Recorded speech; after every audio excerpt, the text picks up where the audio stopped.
Priya garu eliminated from the house and Ritu garu Pawan గారి మధ్య ఉన్న బాండ్ అయితే ఫ్రెండ్షిప్ అని చెప్పి కన్ఫర్మ్ చేసిన రీతు గారు అండ్ ఇమాన్యుయల్ గారు సో జెన్యూన్ అని చెప్పి ఈవెన్ ఆడియన్స్ పోల్లో పెట్టిన ఆ పోల్లో కూడా జెన్యూనిటీ ఖచ్చితంగా ఆడియన్స్ అందరూ కరెక్ట్గా రిసీవ్ చేసుకుంటున్నారు అని కూడా మనకైతే నాగార్జున గారు ప్రూవ్ చేసేసారు. అండ్ ఇంకా అక్కడ ఉన్న వాళ్ళకి హౌస్ మేట్స్ అందరికీ నాగార్జున గారు బీబీ ఆడియన్స్ నుంచి క్వశ్చన్ అడిగేసి ఆ క్వశ్చన్ వాళ్ళు ఇచ్చిన ఆన్సర్ వచ్చేసి ఎంతవరకు జెన్యూన్గా ఉంది అని చెప్పి ఆడియన్స్ పోల్ పెట్టేసి అది వచ్చిన రిజల్ట్స్ ఈవెన్ అక్కడ ఉన్న కంటెస్టెంట్స్కి అయితే చూపించారు. సో ఈ విధంగా ఆయన కంటెస్టెంట్స్కి ఒక ఐడియా అయితే వచ్చేలాగా చేశారని నాకు అనిపిస్తుంది. సో ఇక నుంచి అయినా సరే ఆ ఐడియాని వాళ్ళు మైండ్లో పెట్టుకొని వాళ్ళ గేమ్ని ఇంప్రూవ్ చేసుకుంటారా లేదా అలాగే ఉంటారా అనేది కూడా మనం చూద్దాం వచ్చే ఎపిసోడ్స్లో నుంచి. సో ఈ విషయాన్ని నేను కవర్ చేయబోతున్నాను ఈ రోజు ఈ వీడియోలో. సో నా రివ్యూని మొత్తం స్కిప్ చేయకుండా చూడండి అండ్ నా రివ్యూ మీకు నచ్చినట్లయితే నా ఛానల్ సబ్స్క్రైబ్ చేయండి. సో ఫస్ట్ థింగ్ మనం ఏం మాట్లాడుకుందాము అని అంటే సో ఫస్ట్ థింగ్ ఏంటిది లైక్ ప్రియా గారు ఎలిమినేట్ అయిపోవడం. సో ప్రియా గారు ఎలిమినేట్ అయిపోవడంలో యాక్చువల్గా లాస్ట్ ఎవరు ఇద్దరు వెళ్తారు అనే దాని విషయం గురించి మాట్లాడుకుందాం ఫస్ట్. సో ప్రియా గారు కళ్యాణ్ గారికి మధ్యనే మిగులుతుంది అనమాట. సో వాళ్ళిద్దరే లాస్ట్కి మిగులుతారు. సో వాళ్ళిద్దరి నుంచి ప్రియా గారు అయితే ఎలిమినేట్ అయిపోతారు. సో ఈ విషయం మనం చూసుకున్నాము అంటే స్టార్టింగ్ అక్కడ మనం చూస్తున్నప్పుడు మేబీ కళ్యాణ్ గారు యాక్చువల్గా అంత గేమ్ సైడ్ ఎక్కువగా ఆడలేదు కాబట్టి మేబీ ఆయన వెళ్ళే ఛాన్సెస్ ఉన్నా ఏమో అని మనకు అనిపించవచ్చు. ఈవెన్ కళ్యాణ్ గారు కూడా చాలా ఎమోషనల్గా అక్కడ ఏడ్చేస్తారనమాట. అది ఆయన వెళ్ళిపోతారని భయంతో ఏడ్చారా లేదా ప్రియా గారు అక్కడ ఉన్న సిచ్యువేషన్ ఎలా ఉంది అంటే ప్రియా గారు ఆయనకి కొంచెం క్లోజ్ ఫ్రెండ్ అండ్ అలాగే ఈయన సో రెండు అలా చూసుకున్నప్పుడు అయితే మేబీ ఎమోషన్ అంటే నాకు అనిపించింది మేబీ ఆయన వెళ్ళిపోవచ్చు లేదా ప్రియా గారైనా వెళ్ళిపోవచ్చు అని ఒక థాట్ ప్రాసెస్ ఆయనకు వచ్చేసరికి కొంచెం ఎమోషనల్ అయ్యారేమో అని అనిపించింది. కానీ అక్కడ ఏం జరుగుతుంది అంటే కళ్యాణ్ గారు సేవ్ అయిపోతారు, ప్రియా గారు అయితే ఎలిమినేట్ అయిపోతారు. సో కళ్యాణ్ గారు సేవ్ ఎందుకు అయ్యారు అని అంటే ప్రియా గారి మీద ఉన్న నెగిటివ్ ఇంపాక్ట్తో మనం కంపేర్ చేసుకున్నాము అని అంటే సో కళ్యాణ్ గారికి ఉన్న నెగిటివ్ ఇంపాక్ట్ అయితే కొంచెం తక్కువ. ప్రియా గారు అక్కడక్కడ కొంచెం పదాలు లూజ్గా వదిలేయడం వల్ల దానివల్ల హర్ట్ అయ్యారు. అండ్ ఈవెన్ ఆడియన్స్గా మనం చూస్తున్నప్పుడు కూడా చాలా ఇరిటేటింగ్గా అనిపించింది. ఎందుకంటే పక్కన వాళ్ళు చెప్పేది ఎప్పుడు వినకుండా ఉండడం, నేను చెప్పేదే రైట్, నేను ఆలోచించిన విధానమే కరెక్ట్, నేనే ఓవర్ స్మార్ట్ అనే ఫీలింగ్లో ఆవిడ ఎప్పుడు మొత్తం ఆవిడ 3 వీక్స్ కూడా అదే క్యారీ చేసినట్టు నాకు అనిపించింది. సో ఆ విధంగా ఆవిడకి ఉన్న నెగిటివ్ ఇంపాక్ట్ కొంచెంగా ఎక్కువ అయితేనే వస్తుంది ఎపిసోడ్స్ అయ్యే కొద్దీ. ఈవెన్ దో నాగార్జున గారు అక్కడక్కడ వార్న్ చేస్తూ వస్తున్నా సరే కొంచెం ఎక్కడో అయితే ఆవిడ అలాగే గ్రాఫ్ అయితే అలాగే వెళ్తూనే అనిపించింది. సో దాని రీజన్ వల్లనే ఓట్స్ తక్కువ వచ్చిండొచ్చు, ఆడియన్స్ సైడ్ నుంచి సపోర్ట్ కూడా తక్కువగా ఉండొచ్చు. సో ఆ రీజన్ వల్లనే ప్రియా గారు అయితే ఎలిమినేట్ అయిపోయారని నాకు అనిపిస్తుంది. అండ్ నెక్స్ట్ ఇంకొక విషయం గురించి కూడా మాట్లాడుకోవాలి ఇక్కడ ప్రియా ఎలిమినేషన్ గారి గురించి. ముందున్న ఎపిసోడ్లో మనం ఎపిసోడ్స్ ఇన్ ద సెన్స్ ముందున్న కెప్టెన్సీలో లైక్ పవన్ గారు కెప్టెన్గా ఉన్నప్పుడు పవన్ గారు సూపర్ పవర్ యూజ్ చేసుకుని శ్రీజ గారు ఉన్న నామినేషన్స్లో నుంచి అయితే సేవ్ చేసేస్తారు. యాక్చువల్గా ఆ పర్టికులర్ థింగ్ జరగకపోయినట్టే శ్రీజ గారు ప్రియా గారు కూడా ఇవాళ నామినేషన్స్లో ఉండేవాళ్ళు. మేబీ ఇప్పుడు ప్రియా గారు వెళ్ళిపోయినవారా శ్రీజ గారు వెళ్ళిపోయినారా అనే విషయం గురించి మనం ఆలోచించాము అని అంటే మేబీ శ్రీజ గారు కూడా ప్రియా గారి ఈ రోజు ఫేస్ చేసిన సిచ్యువేషన్ శ్రీజ గారు ఫేస్ చేసే విధంగా కూడా ఉండొచ్చు. సో అది ఒక రకంగా శ్రీజ గారికి ఒక లక్ అనే అనుకోవాలి. సో పవన్ గారు యాక్చువల్గా ఆవిడని సేవ్ చేయడం. సో ఈ రోజు కూడా మీకు ఈ విషయం గురించి మీరు ఆలోచిస్తే మీకు ఏమనిపిస్తుందో కూడా కమెంట్స్లో మెన్షన్ చేయండి. సో శ్రీజ గారు వెళ్ళిపోయిండేవారా లేకుంటే ప్రియా గారు వెళ్ళిపోయిండేవారా ఇన్ కేస్ పవన్ గారు వచ్చేసి శ్రీజ గారి నామినేషన్ నుంచి సేవ్ చేయకుండా ఉండింటే. సో ఇదండి ప్రియా గారి ఎలిమినేషన్ గురించి. సో దీని గురించి మీరు జెన్యున్గా ఆవిడకి ఎలిమినేట్ అయ్యే క్యాండిడేటా లేకుండా అంటే ఇంకా కొన్ని రోజులు ఆవిడ ఉండింటే బాగుండేది మీకు అనిపిస్తుందో కూడా కమెంట్స్లో మెన్షన్ చేయండి. అండ్ నెక్స్ట్ మనం దేని గురించి మాట్లాడుకుందాము అంటే సో రీతు గారు పవన్ గారు మనం ఫస్ట్ నుంచి చూసుకుంటూ వస్తున్నాము అంటే మనం చాలా రోజుల నుంచి వాళ్ళకున్న ఆ బాండ్ గురించి నేమ్ అయితే మనం కరెక్ట్గా పెట్టలేము. చూడడానికి అయితే కొంచెం అది బియాండ్ ఫ్రెండ్షిప్ లాగానే మనకు అనిపిస్తూ వచ్చింది. కానీ దానికి నేమ్ అయితే ఎక్కడ ఎవరు వాళ్ళిద్దరిలో కన్ఫర్మ్గా మెన్షన్ అయితే చేయలేదు. కానీ ఇవాళ నాగార్జున గారు ఒక టాపిక్లో అడుగుతున్నప్పుడు అయితే రీతు గారు మెన్షన్ చేసేస్తారు నాకు ఆ అఫెక్షన్ అదంతా కరెక్ట్ నిజంగానే ఉంది కానీ అది ఒక ఫ్రెండ్షిప్ వరకే అని అయితే చెప్తారనమాట. సో ఈ విధంగా మనం చూసుకున్నాము అని అంటే సో వాళ్ళిద్దరి మధ్య ఉన్నది ఏంటిది అని అంటే ఫ్రెండ్షిప్. సో వాళ్ళు కూడా అదే అని అనుకుంటున్నారు అనే విధంగా అయితే కన్వే చేస్తారు ఇవాళ రీతు గారు. బట్ మనకు చూస్తున్న యాక్షన్స్లో వాళ్ళు నడుచుకునే పద్ధతి మనం చూస్తున్నప్పుడు అయితే నాకైతే ఎక్కడ ఫ్రెండ్షిప్ లాగా అనిపించలేదు. అది కొంచెం బియాండ్ ఫ్రెండ్షిప్ లాగానే నాకు అనిపించింది.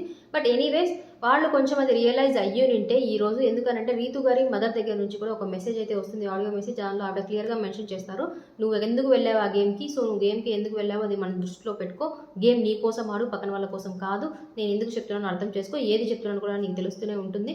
సో ఇక్కడ నుంచి నీ గేమ్ అయితే నువ్వు కాన్సన్ట్రేట్ చేసుకో అనే విధంగా అయితే మాట్లాడతారనమాట. సో అక్కడ మనం చూసుకున్నా సరే ఆ విధంగా ఆవిడ చెప్పడం అనేది ఇవి కొంచెం అర్థం చేసుకున్నారు రీతు గారు. సో ఇంకా నుంచి అయినా ఆవిడ గేమ్ మార్చుకుంటారు అనే దాని గురించి అయితే మనము చూద్దాం. సో హోప్ఫుల్లీ ఆవిడ గేమ్ అయితే చేంజ్ చేసుకుంటారు, మంచిగానే వస్తారని అయితే మనం అనుకుందాము.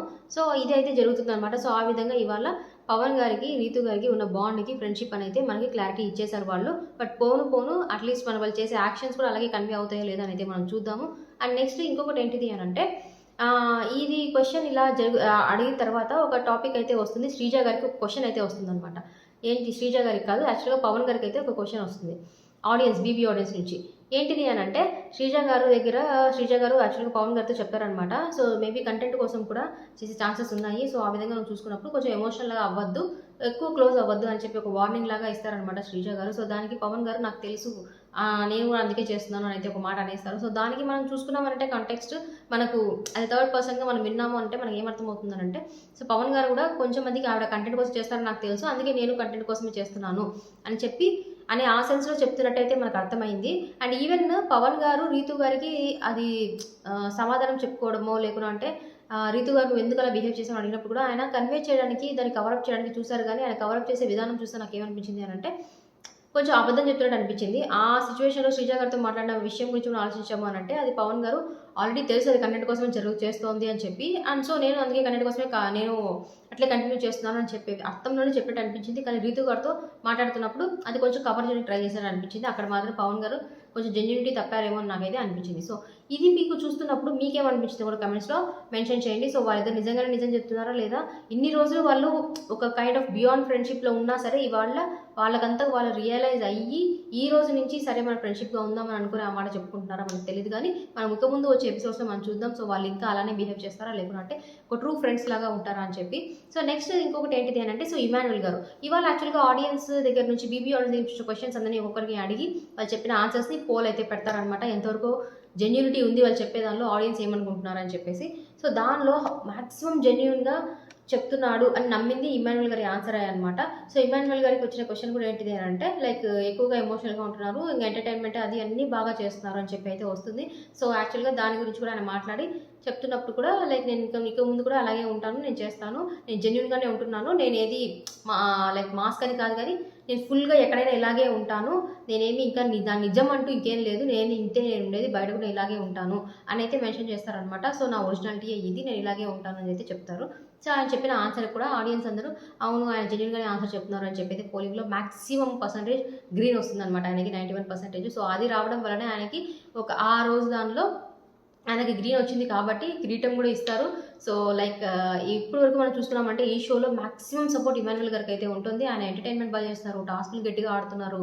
సో మనం ఆలోచించే విధానం బాగుంది. ఆ తర్వాత ఎవరైనా ఏడ్చినా సరే వాళ్ళ దగ్గరికి వెళ్ళి మాట్లాడడం కానీ ఆలోచించే విధానం ఎమోషనల్గా కానీ ఎంపతి కానీ అది కంప్లీట్ క్యారీ చేసుకుంటూ వస్తున్నారు. ఆయన అలా చూసుకున్నామంటే ఇమాన్యుల్ గారికి మంచిగా స్కోప్ ఉంది, ఆయన టాప్ 5లో టాప్ 3లో ఉండడానికి. సో మనం చూద్దాం ఇమాన్యుల్ గారు ఎంతవరకు లాస్ట్ వరకు ఉంటారా లేదా అని చెప్పి. దీని మీద కూడా మీ ఒపీనియన్ ఏంటో కూడా కమెంట్స్లో మెన్షన్ చేయండి.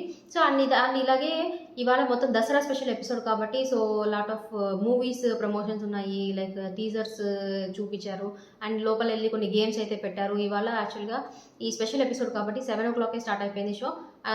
చాలాసేపు రన్ అయింది అనమాట షో. సో నేను మొత్తం అంతా కవర్ చేయట్లేదు కానీ హైలైట్స్ లాగా నేను కవర్ చేస్తున్నాను. అండ్ నెక్స్ట్ ఇంకొకటి ఏంటిది అని అంటే మిగతా కంటెస్టెంట్స్కి కూడా బీబీ ఆడియన్స్ నుంచి వచ్చి క్వశ్చన్స్ అయితే పెడతారనమాట.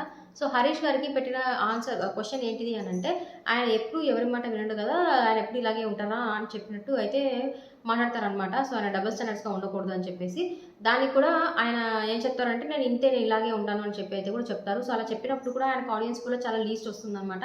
సో అలాగే సుమన్ శెట్టి గారికి క్వశ్చన్ వస్తుంది, భరణి గారికి వస్తుంది, అలాగే తనుజ గారికి వస్తుంది క్వశ్చన్. సో ఇలాగ క్వశ్చన్స్ వచ్చినప్పుడు తనుజ గారికి కూడా ఏమొస్తుంది అని అంటే ఆవిడ ఎక్కువ ఎమోషనల్ అయిపోతున్నారు. సో సీరియల్లో లాగానే మీరు ఇంకా కవర్ చేసుకుంటూ వస్తున్నారా, కవర్ చేయడం కాదు కానీ సీరియల్లో లాగానే ఇంకా మీరు అదే క్యారెక్టర్లో ఉండిపోతున్నారా, దాని నుంచి బయటికి ఎప్పుడు వస్తారు అనే విధంగా క్వశ్చన్ అయితే వస్తుంది. సో దానికి కూడా తనుజ గారు లేదు నేను యాక్చువల్గా నేను ఎమోషనల్గానే ఉంటాను, బట్ ఇక ముందు అంత ఎమోషనల్ కాకుండా నేను చూసుకుంటానని చెప్పినప్పుడు ఆవిడ కూడా జెన్యూనిటీ పర్సంటేజ్ అయితే ఎక్కువగానే వస్తుంది ఆడియన్స్ పోల్ నుంచి.